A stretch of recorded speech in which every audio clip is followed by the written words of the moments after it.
Hello' sir sir মই মানে চৰকাৰৰ ফালৰ পৰা আহিছিলোঁ এটা ছাৰ্ভে কৰি আছোঁ যিখিনি মানে দুখীয়া মানুহ আছে যাৰ মানে ঘৰত লাইট নজ্বলে মমবাতি জ্বলাই কিনে সি জীৱন যাপন কৰে আৰু ভোক লাগিলে সেই মমবাতিয়ে খাই দিয়ে মানে আমি সেইখিনি মানুহ যদি কিবা ঋণ ধাৰ আছে আমাৰ চৰকাৰে মানে সেইখিনি মাফ কৰি দিব। চ' আপোনালোকৰ গাঁৱত এনেকুৱা কোনোবা মানুহ আছে নেকি? ভাই বনাই বনাই কিবা কৈ দি পইচা অলপ পাই যাবি। স্যার মই এইখান ঘৰৰ ভিতৰত আটাইতকৈ দুখীয়া মানুহ স্যাৰ। মোৰ বহুত টকা ঋণ ধাৰ হৈ আছে।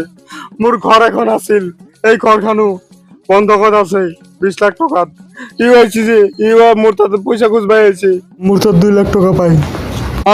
মই 2 লাখ পাওঁ, সেইটো দি পইচা দি।